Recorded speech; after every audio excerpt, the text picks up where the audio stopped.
Assalamualaikum warahmatullahi wabarakatuh. Selamat pagi semuanya. Saya akan menjelaskan tentang mata kuliah desain kemasan, yaitu pertemuan keempat dengan saya Alisa Hayatun Nufus.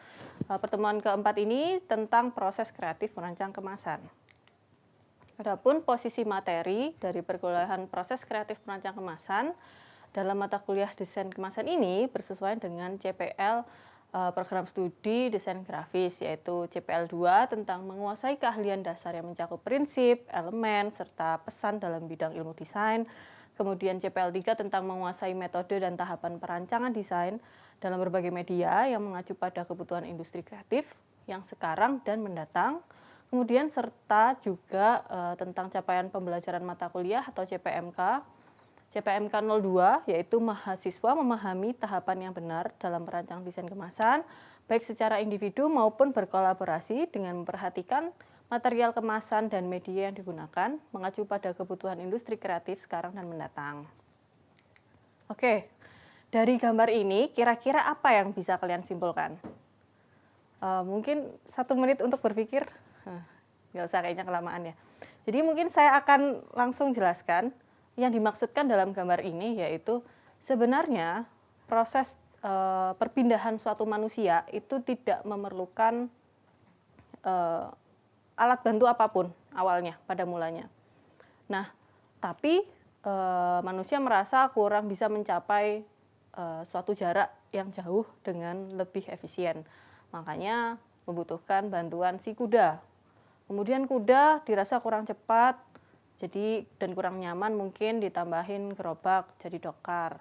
Kemudian ada motor kurang banyak, jadilah bus. Kemudian yang bagian bawah itu ada manusia duduk aja nggak ada masalah sebenarnya, tapi jadi masalah, bikin kursi pendek, kemudian lebih tinggi, ada senderannya, bisa goyang, bisa sambil rebahan, dan lain sebagainya. Ini apa maksudnya? Ini semua menunjukkan bahwa desain itu mengikuti kebutuhan manusia, dan desain itu nggak berhenti gitu. Bukan berarti ketika desain itu sudah ada, dia tidak dimungkinkan untuk lahir kembali atau di-upgrade gitu ya. Jadi manusia itu suka cari masalah, manusia itu suka cari kekurangan, sehingga desain mengisi bagian itu gitu ya kurang lebihnya. Next. So, design is problem solving. Nah, seperti pembahasan yang tadi, dari kebutuhan manusia atau permasalahan manusia atau sesimpel rasa kurang bersyukur dari manusia mungkin ya. Jadi desain itu membantu untuk menyelesaikan permasalahan tersebut. Nah, desain, kalau itu tadi kita ngomongin desain, sekarang kita fokus pada bagian desain kemasan. Nah, desain kemasan itu punya 3 fungsi utama, yaitu pertama untuk protektif, kemudian portable, kemudian interaktif. Protektif, utamanya desain kemasan itu harus melindungi suatu produk. Jadi dia berfungsi untuk pelindung, sebagai pelindung gitu. Yang kedua, dia harus bisa membawa suatu produk itu kemana-mana gitu ya, lebih mudah dibawa kemana-mana. Kemudian yang ketiga itu interaktif atau ada fungsi tambahan lainnya gitu. Kenapa harus protektif nih? Misal kalau satu bakpia itu dijual tanpa kemasan apapun, apakah bakpia itu bisa bertahan lama? Kan enggak ya. Nah, kalau dia dibungkus atau dikemas, dia bisa bertahan 3-7 hari. Belum lagi nanti ternyata dia bisa dipres atau vakum gitu ya, dia akan bertahan lebih lama. Nah, itu salah satu fungsi protektifnya. Selanjutnya, untuk portable function. Oke, saya mau jual air mineral. Apakah air mineral dibawa langsung gini? Enggak kan? Nah, dia harus ada satu kemasan yang memungkinkan air mineral itu bisa dibawa kemana-mana. Makanya diciptakan gelas atau botol, kayak gitu. Nah, sedangkan interactive function itu seperti apa?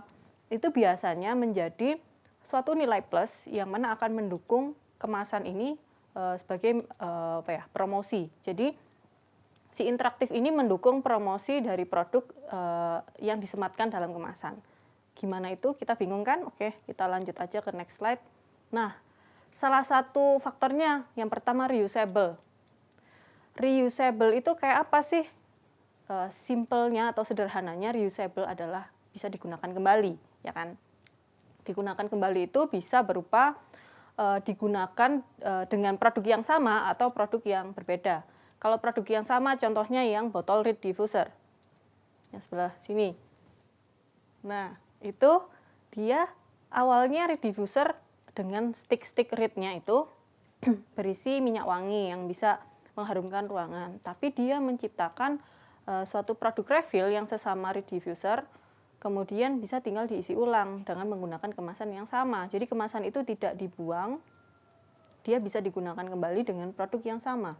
Atau mungkin beda merek nggak masalah, yang penting produknya sama dan fungsinya sama. Tapi apakah si kemasan itu bisa digunakan untuk produk lain seperti misal air mineral? Nggak bisa kan, dia hanya untuk produk pengharum ruangan atau diffuser yang reed itu. Nah, jadi itu reusable yang versi pertama. Kemudian reusable yang versi kedua, si Kongguan dia itu nggak menciptakan produk refill. Dia nggak ada biskuit refill atau biskuit eceran yang bisa diisi ulang di dalam kalengnya. Tapi toples ini didesain bisa digunakan kembali untuk fungsi yang lain. Misal untuk nyimpan rengginang, atau nyimpan peyek, atau nyimpan minyak goreng biasanya ya. Jadi dia bisa digunakan lagi. Kenapa harus reusable? Ini mendukung sustainability, jadi mereka itu tidak merancang satu kemasan yang akan berhenti ketika dibuka saja. Ketika produk habis langsung dibuang. Pertama itu akan menimbulkan sampah, yang kedua dia kurang lebih lama melekat dengan audiens atau konsumen gitu ya. Kalau misal si Kongguan ini tetap digunakan meskipun itu sebagai rempeyek atau tempat rengginang, tapi at least orang itu kalau misal lihat Kongguan dia akan terpatri dalam ingatannya Kongguan itu apa gitu. Sebenarnya Kongguan itu biskuit gitu. Dan merek Kongguan akan mudah diingat oleh orang-orang gitu. Oke, itu yang pertama. Selanjutnya ada transformable. Jadi apa maksudnya? Suatu desain kemasan itu bisa dirancang menjadi bentuk yang lain. Contoh, mungkin untuk produk mainan anak-anak atau susu anak-anak gitu ya, yang kaitannya dengan target pasar anak-anak, dia kemasannya itu bisa jadi mainan anak-anak. Contoh ini puzzle gitu. Jadi awalnya dia kardus susu, tapi lama-lama dia bisa dipecah menjadi puzzle yang bisa dimainkan oleh anak-anak gitu. Itu contohnya. Maka ini meskipun sisanya ada yang dibuang, tapi setidaknya enggak semua, dan dia memerlukan waktu tambahan untuk sebelum dibuang ke sampah gitu ya. Jadi fungsinya masih memperpanjang usianya gitu ya. Nah, selanjutnya ada contoh si Whiskas ini, kardus Whiskas. Dia bisa dijadikan rumah-rumahan kucing. Meskipun rumah-rumahan kucing berbentuk kardus atau dari material kardus itu nggak bisa bertahan lama, tapi at least itu bisa berfungsi dulu sebelum akhirnya rusak dan bisa dibuang kayak gitu. Jadi transformable itu bukan berarti dia harus benar-benar rigid atau bertahan yang sangat-sangat lama, tapi at least dia bisa digunakan lagi dengan bentuk yang lain kayak gitu. Nah, selanjutnya ada additional function atau bisa menambahkan fungsi-fungsi tambahan seperti ini, misal untuk olesan mentega, kalau misal dalam cup kecil dia berarti kan untuk dibawa kemana-mana kan. Nah, dia berarti ditambahkan penutupnya itu seolah-olah kayak pisau yang bisa buat oles gitu. Atau sebenarnya biasanya kentang itu nggak ada tempat sausnya, maka dibikinlah tempat sausnya. Jadi kemasan itu bisa ditambahkan beberapa fungsi tambahan yang menjawab solusi atau permasalahan dari si konsumen kayak gitu ya. Nah, tapi sebelum mencapai suatu rancangan desain atau suatu rancangan kemasan, kita perlu ada riset dan konsep. Seperti apa? Riset, oke, kita harus tahu permasalahan dan kebutuhan konsumen, pasar, market, produk dan lain-lain gitu ya. Kemudian kita analisa, kemudian kita rancang konsep desainnya seperti apa, pembuatan suatu prototipe, kemudian diuji, evaluasinya seperti apa, baru ketika evaluasi sudah selesai sampai tahap akhir, diproduksi secara massal kayak gitu. Nah, ini ada contoh video tentang desain kemasan. Jadi, desain kemasan yang ada di Jepang itu biasanya cukup unik menarik perhatian dan biasanya lebih mutakhir gitu ya.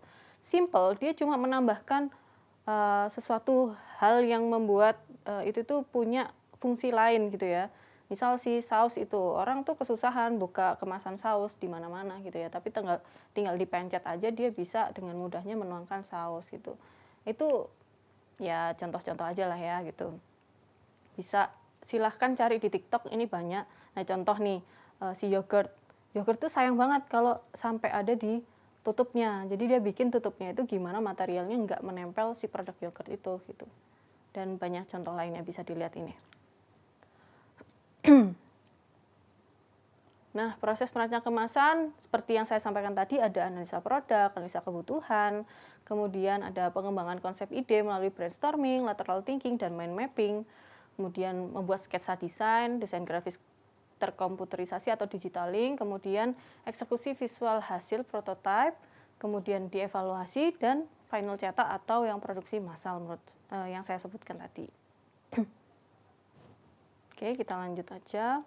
Nah, gimana sih contohnya brainstorming dan mind mapping itu? Bentuknya kayak gini, kurang lebih ya. Mind mapping, jadi kita pikir apa sih kata-kata kunci atau keyword-keyword yang bersesuaian dengan kemasan yang akan kita rancang, kemudian kita bikin mind mappingnya seperti ini. Nah, kemudian sketsa. Sketsa kalau kemasan itu ada tekniknya, ada materialnya, jadi kita bikin gimana sih cara kerjanya, dikasih anak panah dan lain-lain, itu memudahkan nanti produksinya dan perancangannya. Tuh. Nah, ini contoh-contohnya yang udah jadi. Nah, mulai dari kemasan primer, sekunder gitu ya, dari mungkin labelnya dan lain-lain diperhatikan, diperhitungkan, disesuaikan dengan branding dan karakteristik si produk itu, campaign-nya dan segala macam. Kemudian thank you, terima kasih. Mungkin itu sekian materi dari saya pertemuan ini. Assalamualaikum warahmatullahi wabarakatuh. Terima kasih.